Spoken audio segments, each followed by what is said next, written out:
All right, y'all, welcome to the Scott Horton Show. I'm the director of the Libertarian Institute, editorial director of antiwar.com, author of the book Fool's Errand, Time to End the War in Afghanistan, and the brand new Enough Already, Time to End the War on Terrorism. And I've recorded more than 5,500 interviews since 2003, almost all on foreign policy, and all available for you at scotthorton.org. You can sign up for the podcast feed there, and the full interview archive is also available at youtube.com/Scott Horton Show. Okay, you guys, on the line, I've got Nasser Arabi on the line from Sana'a, Yemen. Welcome back to the show, Nasser. How you doing, sir? Thank you very much for having me. Very happy to have you here. So, looks like more good news on the Yemen war front, especially, I think, in regards to the break-in report from last week. The report from last week that China has helped to forge a new peace between Saudi Arabia and Iran. And then the idea is that wrapping up the last loose ends on ending the war in Yemen will be part of that. So that's what I hope you're about to say. What do you say? Well, I think what's happened between Saudi Arabia and Iran with the help of China is something very important for ending the war in Yemen. But what's more important is what's happening between Saudi Arabia and the Houthis. You know, what's happening between Saudi Arabia and the Houthis are very, very important and very serious in the direction of ending this war. And there are a lot of indications for that. Okay. Go ahead. Yeah, I had heard that they had even thrown their appointed ruling council out of the way, and that the Saudis were dealing directly with the Houthis now for the first time without the UN or the Americans or anyone else involved. Is that right? Exactly. So Saudi Arabia now wants to end this war. But of course, what's happening between Saudi Arabia and Iran is also helping in the same direction, of course, especially for the outside world. They understand that it's in a way or another the Houthis are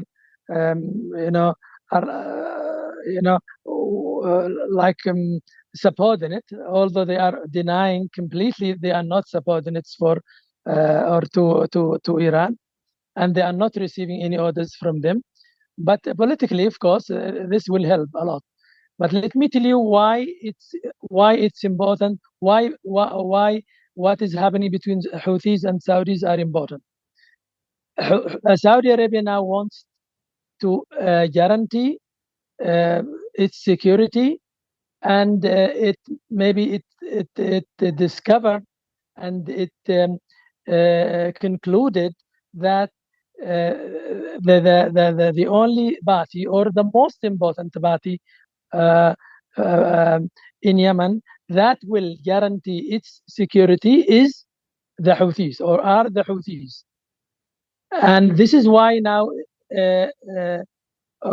what's happening between Saudi Arabia and the Houthis in Oman and in somewhere else are more important for this. Saudi Arabia now ready to meet all the conditions or most of the conditions of the Houthis, the most important of which are paying the salaries. Saudi Arabia itself will pay the salaries for the people, for the civil servants and the military servants in south and north, which means for the Houthis and for the Saudi-backed government, without any differences between the two parties. That was the most important condition Houthi was offering from the very beginning. And the second thing will be the airports and the boats. Airports and ports now. The airport of Sana'a is almost now open, and it soon will be open for maybe all countries and all destinations. And the boats of Hudaydah, the 3 boats of Hudaydah, are now very open for all kinds of ships, commercial and all kinds of goods, without any delays in Saudi Arabia, without any delays in the ports of Saudi Arabia. Just the licenses from the UN in Djibouti, and from Djibouti directly to Hudaydah.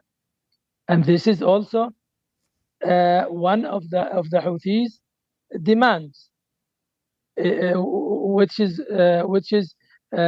the lifting the blockade. And also there is also a very important indication about the seriousness of this attempts or this efforts to end the war, is what is happening now in Geneva nowadays. In Geneva nowadays, they started, or all parties, the Saudi-backed government and the Houthis, have been talking in Geneva for the 3rd day now, and they will last about 10 days for ending the issue of prisoners. All for all. All for all. And this is what's going to happen most likely. That's all the prisoners from the Houthi sides will be released, and in return for all the prisoners from the Saudi-backed government. Mm-hmm. Okay, so I'm sorry. Yes, go ahead. And there is also one more important. It's also one indication. Then you can talk. You can ask me whatever you want. Sure. The tanker, the Safir tanker. This is a decayed tanker, which is anchored in off the Hudaydah seaports, with about 1 million, more than 1 million barrels on board. Mm-hmm. And it is, of course, it is stricken, and it is decayed, and it may explode at any time, causing a huge environmental disaster. What is happening to it now is that the UN has recently bought a new tanker, or hired a tanker to transport or to transfer all the barrels, the 1 million barrels on the stricken one, to the good one, mm-hmm. to the one that is hired from United Nations. This is also all these things are indications that there is the efforts this time are completely different, and people are here in Yemen and in the region are expecting that Saudi and Houthis and UN will announce in the few coming days, will announce a ceasefire. Saudi Arabia saying that they want this ceasefire, a permanent ceasefire. This truce, they want it to be a permanent truce. But we'll have to wait and see.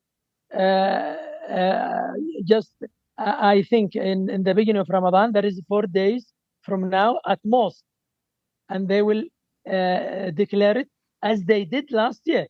Last year, they declared the truce on the 1st day of Ramadan, which is in last April. And this time, they will do the same, and because the last one lasted for 6 months as a truce, and 6 months a truce without truce until today, which means they want to end the war anyway.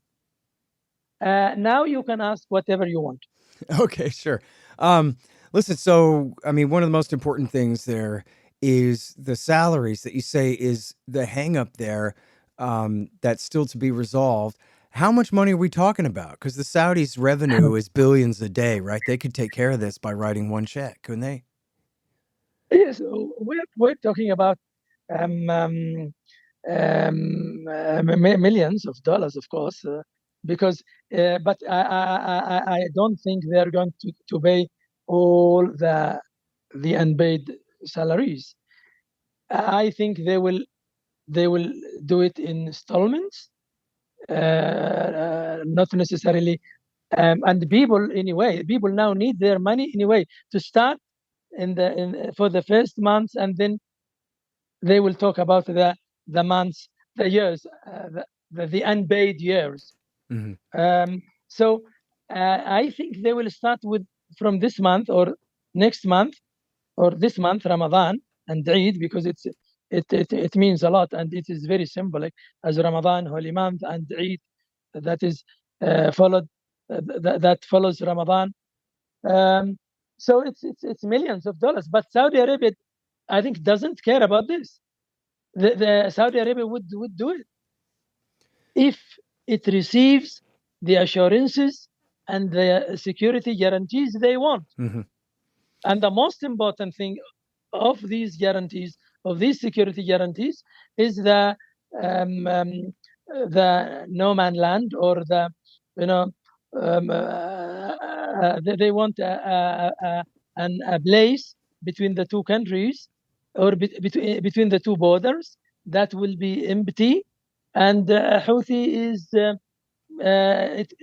was a little bit hesitant about this, but now they seem to be willing to say okay, and to agree on this in particular, Hmm. because they, in return, Saudis will give Houthis assurances and guarantees for its participation in the government, in a way that is okay.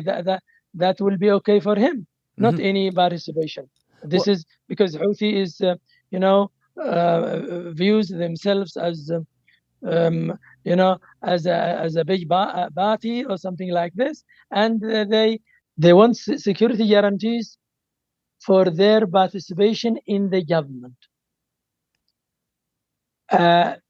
with something that is um, proportional to its weight, to its strength. right. This is this is the big concern of Houthi, and Saudi Arabia understood, or seems to have understood this point in particular for Houthis, and this is why they have been talking for months with Houthi, without any UN, without any uh, All right, I'm sorry. Let me stop you. Your internet's cutting out again there. The last thing I picked up what you were saying, that without they're dealing directly and without even the internationally recognized government. So this is the important point. This is, the crux of what I wanted to follow up with you about was, I think what you're telling me is the Saudis are prepared to accept the fact that the Houthis not only are going to be part of the new government, they're going to be the dominant faction in the new government. They rule the capital city. They have for 8 years now, and there's nothing Saudi can do about that. They lost their war. Yes, I think the only guarantee for Saudis would be this, to be honest. Right. The only guarantee with the Houthi, because Saudi Arabia, we know Saudi Arabia always historically, they want somebody who is strong on the ground. If this somebody who is strong on the ground, if he is loyal with me, if I trust him, this is what Saudi Arabia wants. This is all. This is what Saudi Arabia wants to have. Houthi or from any another one. Yeah.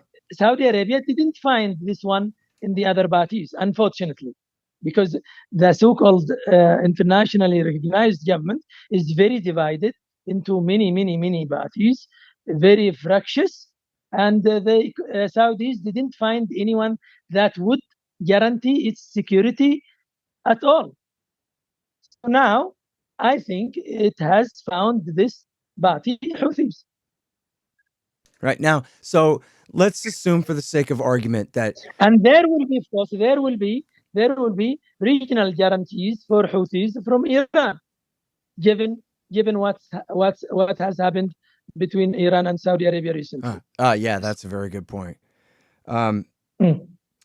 Okay, so let's assume that the Houthis and the Saudis can come up with not just a renewal of the ceasefire, but a real peace deal to end the war permanently now between Saudi, UAE, and which please address the UAE's role here too. But also, then there's still a conflict inside Yemen. The former government, whatever exists of it, I don't know what exists of it outside a hotel room in Riyadh, but you could address that. The Houthis, and then of course the Southern Transitional Council, I believe, is still dominant down in Aden with the support of the UAE. And so that's a whole new set of negotiations. I guess it could be. Yeah. What do you think, Nasser? The chances are that a civil war the could most continue. Important thing here, the most important thing here is UAE. The most important thing for this concern is UAE. UAE now is almost to start talks with Houthis. This is a new thing that is not already announced, but I heard from my sources that they are going to start talks with Houthis in the same way as Saudi Arabia did. Great. In this case, if they did this, if they started their own talks, if UAE started their talks with the Houthis, I think they can manage to convince their proxies, STC and others. It's not that because they are not also, the problem in the south is there is no one leader, there is no one commander. This is the problem. They have not a unified leadership in the south, whether STC or others. So the biggest one is the one that is supported by UAE, STC, and if the Houthis talk with UAE, I think everything will be okay. Why I am saying this? Why I am saying UAE is interested very well, because the oil exporting is stopped now for about 5 months now. Why? Because Houthis stopped it. So nobody can now, nobody can take oil, nobody can export oil from Yemen to any place for any purpose. No.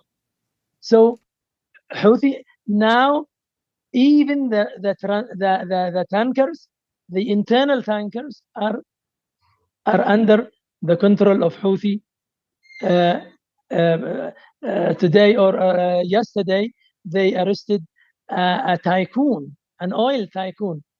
I mean, an oil tycoon. I mean, in transportation and services of oil, because this businessman did something that was not good for Houthis by exporting some oil from Shabwa in the south to Aden, which means he is breaking the rules that were imposed by Houthi. I want to say here that Houthi is controlling a lot of things, including the exporting of oil and gas from inside Yemen. And nobody can do anything now because they threatened and they implemented many strikes to the places by drones, to the boats of Hadramaut and Shabwa, and told them, don't take our oil, and they stopped. Now they want to talk with him. Of course, they can't do anything without talking with the Houthi. Yeah. Hey guys, Scott here for Leo Hamill Fine Jewelers out of San Diego at jewelrystoresd.com. They do business nationwide. They sell jewelry and watches, specializing in engagement rings. You know, in case you're in love with somebody. They also specialize in one-of-a-kind vintage and antique jewelry, fully serviced pre-owned fine watches such as Rolex, Patek, Philippe, Cartier, and any high-end brand. Leos also services high-end watches faster and cheaper than going to a factory service center. Leos takes all the stress out of shopping for jewelry and engagement rings, and always at the right price. They deal nationwide over the phone at 619-299-1500.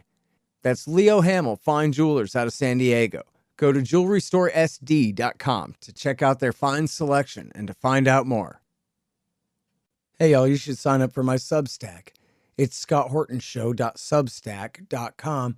And if you do that, you'll get the interviews a day before everybody else. But not only that, they'll be free of commercials. How do you like that? Pretty good, huh? scotthortonshow.substack.com. Hey y'all, libertasbella.com is where you get Scott Horton Show and Libertarian Institute shirts, sweatshirts, mugs, and stickers and things, including the great Top Lobsters designs as well. See, that way it says on your shirt why you're so smart. Libertas Bella, from the same great folks who bring you ammo.com for all your ammunition needs too. That's libertasbella.com. Well, that you sure do have a good point there that the Houthis are in a very strong position compared to the STC there if they want to start making money again. But now let me ask you about AQAP. Speaking of forces backed by the UAE, as we've discussed over the years, they became an embarrassment after seizing control of about 7 towns on the southern coast there. And so the UAE hired them and renamed AQAP the Giants Brigade, which I guess integrated them into their militia they had that's bigger than them. But I still, think, yeah, this is the only card now. and they, This is you know, the by the only way, card. at the end of January, Nasser, there was a drone strike that they say targeted members of AQAP. So it looks like maybe they're switching sides in the war back again. Exactly. This is the only thing that can happen, unfortunately. What might happen now as a new element in this whole equation is Al-Qaeda, AQAP. It can re-emerge by supporting from UAE and by supporting from some sympathizers in some political parties. And, you know, from the enemies of Houthis, let me say. From the internal enemies of Houthis or from UAE or from anyone. If UAE couldn't reach a deal with Houthis, they would use UAE as they did use them in the beginning of this war in Hadramaut, and why not? And this is why we are seeing them now re-emerging, because it's you know, in Marib, in Shabwa, in Hadramaut, in, you know, under the control, or you know, it's almost under the control of UAE or their security camps and their security people who were trained and financed by UAE. So the most dangerous thing is this: the AQAP that may come back to the arena and implement operations here or outside. Yeah, well, you know, as we've discussed on the show before, back in 2015, America's current Secretary of Defense, Lloyd Austin, was providing the Houthis with intelligence that they were using to target and kill AQAP before he stabbed them in the back and betrayed them and turned around and took Saudi Arabia's side against them in March. And so, you know, 8 years ago. So I guess they could just switch right back again and we could have something like Obama's old drone war in the south of Yemen for the indefinite future, huh? I think the two successful operations carried out or implemented recently by USA in Marib, which killed the commander and the bomb maker, happened because of the differences between the parties and um, because of the American concerns about these things. And but if UAE did not agree with Houthis, and also if there is no solution for all parties and ending the war altogether, I think it will come back maybe stronger than it was. Well, yeah, I mean, that's the real danger. It's been years and years. I mean, going back, Nasser, to your coverage in the New York Times back when they were interested in what you had to say when you were covering the last war over there, the drone strikes were just making everything worse. We're just recruiting more and more people into their cause anyway.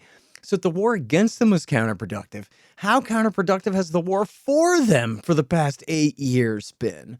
I mean, I'm terrified to even ask you what you think the real number of forces loyal to these suicide bomber kooks even are at this point. I think it's it's underground, and the numbers are there, and they are increasing in a way or another for many reasons: social, tribal, and economic, and a lot of things, a lot of reasons for this. But the key thing here is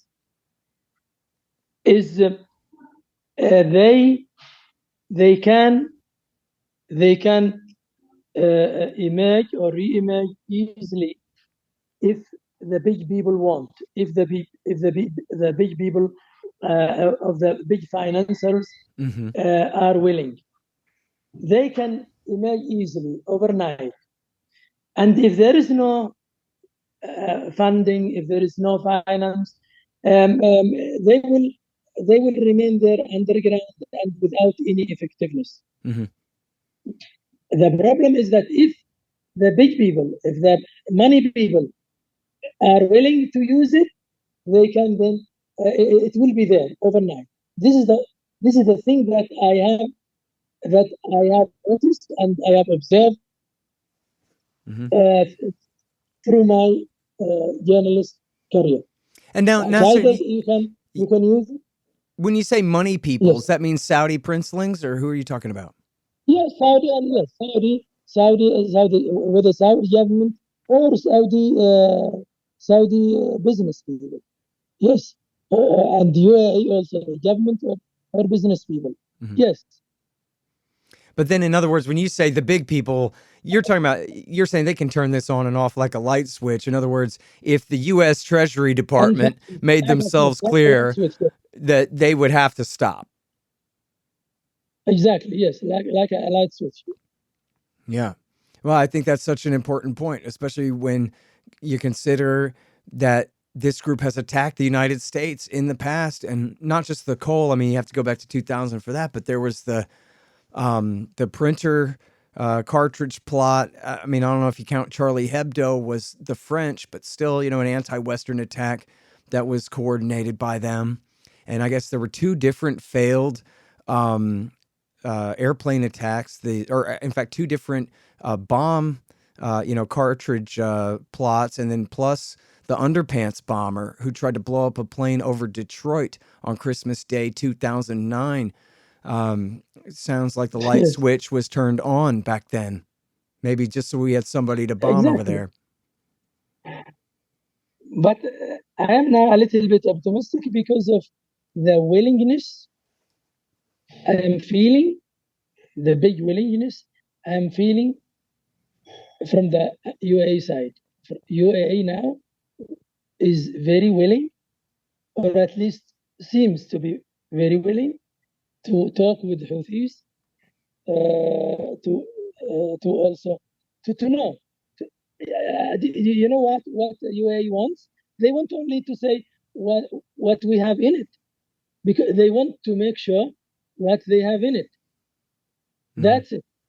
And if Houthi knows what UAE wants, but whether he will agree or not, this is something not remains unknown, of course.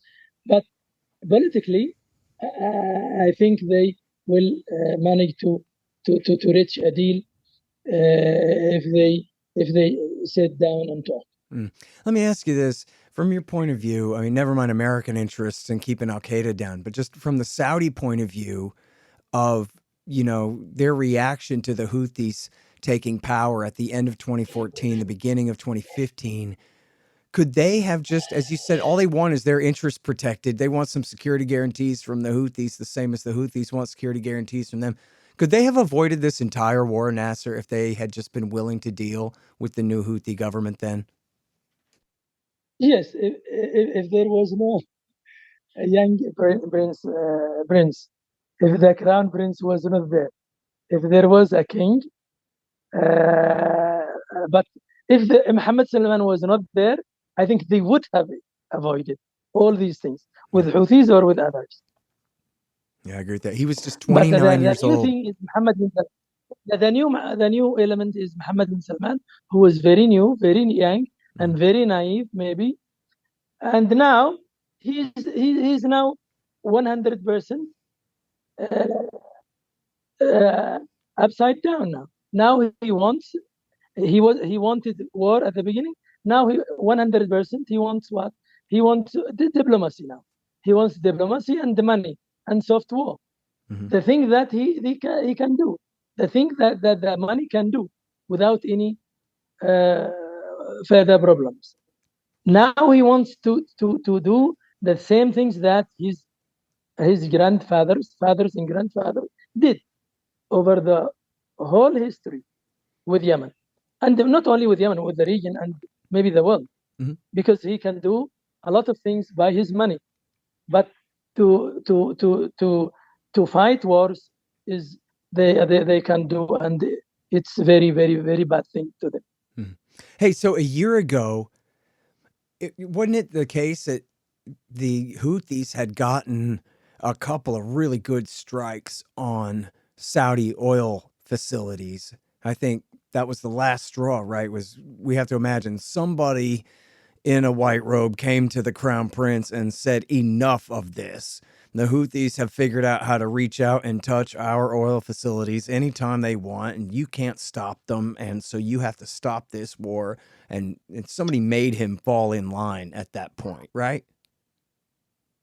I think this was happened. This happened for sure, because he felt, the crown prince felt that his big projects like 2030 is threatened by Houthi, not by anything else, especially after the last strikes on Jeddah. Yes, somebody told him, stop, enough is enough. Yes. Yeah. Well, thank goodness for that. Peace through strength. You know what's funny is I still see the Houthis called rebels from time to time here, but I guess the media is going to finally have to get over that, considering they won their war 8 years ago. The statement from the White House, said the government and the Houthi. Right. And this is the softest statement from the White House. That's so funny. Yeah, they dropped the term rebels, but they still won't call them the government, even though they've been the sovereign government in the capital city this whole time. When they talked about Iran and Saudi Arabia. Hey, you know what? I don't know. I'm sure you do know this history, that the Americans pretended that the government in Taiwan was the legitimate government of China for like 25 years after they lost the Civil War. So, yes. They'll bend the truth. This is the problem. All right. Well, listen, man, I love talking to you. I love hearing you laugh. Inshallah, I want to tell you something good. If the war is over, complete over, then I'll invite you to Yemen to see everything. And you should come to Yemen for 1 week or for 10 days. Then you'll see everything. Man, And I would love you to. will come back with a book, not only with a report, with a book. Absolutely, I would love to. And honestly, I've daydreamed about that many times. Coming to see you. Thank you very much. Once the bombs stop going off. All right, so I really hope that we can do that, and I hope that the time comes soon. Let me ask you one last thing here before I let you go, Nasser, which is the state of the humanitarian crisis. You say the airport's been running, flights back and forth to Egypt and Jordan for almost a year now, I guess, and the port of Hodeidah is wide open now for trade. Can you see already the effect of the hunger and the famine subsiding, or has it already begun to help? To be honest, Bremute, tell you something from what I see and hear. People are more assured now. People are risk assured, and they are not concerned as they were now. They are a little bit optimistic, but for the humanitarian things, of course, it can't be solved overnight. Although UN yesterday said in the brief of UN envoy to Yemen, he said that about 2 million people are now, or the people who are in need for food are now less by 2 million, and the people who are threatened with famine are dropped to zero. Let's say this is right. Let's say this is right, but still we have millions and millions of people who are in need, because millions of people are without salaries, millions of people are can't travel, millions of people need medical treatments outside, and children, millions of children are malnourished. So the humanitarian problem can't be solved overnight at all, and nobody can solve it overnight, whatever he or she says about this. But a lot of hope is there, a lot of optimism is there. I can tell you this: there is a lot of things happening, a lot of things changing. People feel that the war is not going to come back. That's people now, everyone looks like there is no war anymore. You don't say why, you can't say why, but you feel it. Yeah. Because you see what Saudi Arabia that has everything in their hand wants to end it. They are just arranging now how to end it. Right. Yeah, you can feel it. Yeah, that's great, man. It's such great news to hear. Yes. Yeah. Best of luck to you and to your people, man. Thank you so much again for your time, Nasser. Really appreciate you. Thank you very much. Thank you very much. All right, you guys, that is the great Nasser Arabi. He runs Yemen Alan. That's Yemen Now is his news site there, and reporting, as always, from Sana'a, Yemen. The Scott Horton Show, Anti-War Radio, can be heard on KPFK 90.7 FM in LA, APSradio.com, antiwar.com, scotthorton.org, and libertarianinstitute.org.